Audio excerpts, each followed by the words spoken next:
Hello friends, வணக்கம் and welcome to our channel. இன்றைக்கி நம்ம மிளகாய் கிள்ளி போட்ட சாம்பார் எப்படி பண்ணுறதுன்னு பார்க்கலாம். இதை வந்து தண்ணி சாம்பார், தண்ணி பருப்பு குழம்பு அப்படின்ட்டு வேறு வேறு பேரில் சொல்லுவாங்க. ஒவ்வொரு ஊரில் ஒவ்வொரு மாதிரி சொல்லுவாங்க. இது எப்படி பண்ணுறதுன்னு பார்க்கலாம் வாங்க. ஃபஸ்ட்டு இதுக்கு வந்து ஒரு சின்ன கிளாஸ் இருக்குது இல்லையா, நம்ம டீ குடிக்கிற கிளாஸு, அதில் வந்து கொஞ்சம் ஒரு 3/4 கிளாஸுக்கும் கொஞ்சம் அதிகமாக வந்து இந்த மாதிரி ஊற போட்டுக்கோங்க பருப்பு. துவரம் பருப்பை வந்து ஒரு 15 நிமிஷம் ஊற போட்டுட்டு அதுக்கப்புறமா அந்த தண்ணியை மாற்றிட்டு கூடவே கொஞ்சமாக மஞ்சப்பொடி போட்டு ஒரு 5லேருந்து 6 விசில் வச்சு இந்த மாதிரி பருப்பை நல்லா வேக வச்சு எடுத்து வச்சுக்கோங்க. பருப்பை வந்து நல்லா மத்து இல்லைன்னா கரண்டியை வச்சு நல்லா கடைஞ்சி விட்ருங்க. இப்போது நம்ம குழம்பு பண்ண ஸ்டார்ட் பண்ணிடலாம். ஒரு பாத்திரத்தில் கொஞ்சமாக எண்ணெய் விட்டு எண்ணெய் சூடானதுக்கப்புறமா கடுகு உளுத்தம்பருப்பு போட்டுட்டு 1/2 ஸ்பூன் அளவுக்கு சீரகம் சேர்த்துக்கோங்க. ஒரு பச்சை மிளகாவை 2ஆக கீறி சேர்த்துக்கோங்க. 3 காஞ்ச மிளகாவை இந்த மாதிரி பிச்சு சேர்த்துக்கோங்க. கூடவே ஒரு 5-6 பல்லு பூண்டை வந்து நல்லா தட்டி இது கூட சேர்த்துக்கோங்க. கூடவே கொஞ்சமாக கருவேப்பிலை சேர்த்துக்கலாம். இப்போ இது எல்லாத்தையுமே வந்து லைட்டாக ஒருக்கா வதக்கிக்கலாம். வதக்கிட்டு இப்போ நான் வந்து ஒரு பெரிய வெங்காயத்தை நல்லா பொடிசாக கட் பண்ணி வச்சுருக்கேன். அதையும் இது உள்ளே சேர்த்து நம்ம வதக்கிக்கலாம். வெங்காயம் இந்த அளவுக்கு வதங்கினதுக்கப்புறமா ஒரு சின்ன தக்காளி பழம் சேர்த்துக்கோங்க. வெங்காயம் வந்து நல்லா வதங்க விடுங்க. அப்போ தான் குழம்பு வந்து நல்ல வாசனையாக இருக்கும். அதனால் வெங்காயத்தை வந்து நல்லா கொஞ்சம் கலர் மாறுற வரைக்கும் நல்லா வதக்கிக்கோங்க.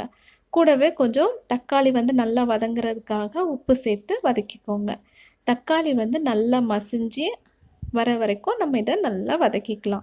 ஒரு 2லேருந்து 3 நிமிஷம் இதை நல்லா வதக்கிக்கலாம். கூடவே வந்து நான் இன்றைக்கி கொஞ்சமாக கட்டி பெருங்காயம் சேர்த்துக்கிறேன். இது குழம்பு கொதிக்கும் போது நல்லா கரைஞ்சிரும்.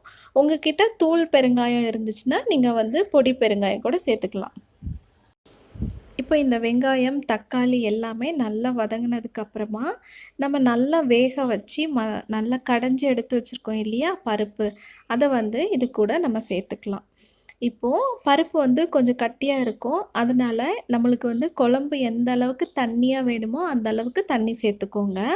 இந்த குழம்பு வந்து பார்த்திங்கன்னா நல்லா தண்ணியாக சாதத்தில் ஊற்றி சாப்பிட்டா தான் சூப்பராக இருக்கும். உங்களுக்கு கட்டியாக சாப்பிட பிடிக்கும்னா நீங்கள் ஓரளவுக்கு கட்டியாக வந்து சேர்த்துக்கோங்க. தண்ணி கம்மியாக சேர்த்துக்கோங்க. இப்போ வந்து நான் இன்றைக்கி வந்து கொஞ்சம் எக்ஸ்ட்ராவே நான் தண்ணி சேர்த்துக்கிறேன். நல்லா தண்ணியாக சாப்பாட்டில் விட்டு சாப்பிட்டா ரொம்ப சூப்பராக இருக்கும். கூடவே வந்து உருளைக்கிழங்கு பொரியல் அந்த மாதிரி வச்சு சாப்பிட்டா இன்னும் சூப்பராக இருக்கும். அதுக்கப்புறமா கடைசியாக கொஞ்சமாக தேங்காவை நல்லா துருவி சேர்த்துக்கோங்க. நிறைய பேர் வந்து தேங்காய் சேர்க்க மாட்டாங்க. ஆனால் நீங்கள் தேங்காய் சேர்த்து இந்த குழம்பு வச்சு பாருங்கள், ரொம்ப டேஸ்ட்டாக இருக்கும், சூப்பராக இருக்கும். அதுக்கப்புறமா இதை நல்லா ஒரு 2 கொதி வர வரைக்கும் நம்ம வெயிட் பண்ணலாம். 2 கொதி வந்ததுக்கப்புறம் நம்ம ஸ்டவ் ஆஃப் பண்ணிடலாம். அவ்வளோதான். இப்போ குழம்பு வந்து நல்லா கொதிக்க ஆரம்பிச்சிடுச்சு. நம்ம வந்து ஸ்டவ் ஆஃப் பண்ணிட வேண்டியதுதான். புளிலாம் இதுக்கு ஊற்ற தேவையில்லை. கடைசியாக கொஞ்சமாக கொத்தமல்லி இலை சேர்த்துக்கோங்க. ரொம்ப டேஸ்ட்டாக இருக்கும். என்கிட்ட இல்லை, அதனால் நான் சேர்க்கலை. அவ்வளோதான். நீங்களும் வீட்டில் ட்ரை பண்ணி பாருங்கள். இந்த வீடியோ கண்டிப்பாக உங்களுக்கு பிடிச்சிருக்கும்னு நினைக்கிறேன். என்னோடய சேனலை நீங்கள் சப்ஸ்கிரைப் பண்ணலன்னா மறக்காமல் சப்ஸ்கிரைப் பண்ணிக்கோங்க. பக்கத்தில் இருக்க பெல் பட்டனையும் கிளிக் பண்ணிக்கோங்க. அப்போ தான் நான் அடுத்தடுத்து போடுற வீடியோஸ் வந்து உங்களுக்கு நோட்டிஃபிகேஷனில் வரும். இவ்வளோ நேரம் இவ்வளோ பொறுமையாக இந்த வீடியோவை நீங்கள் பார்த்ததுக்கு ரொம்ப நன்றி.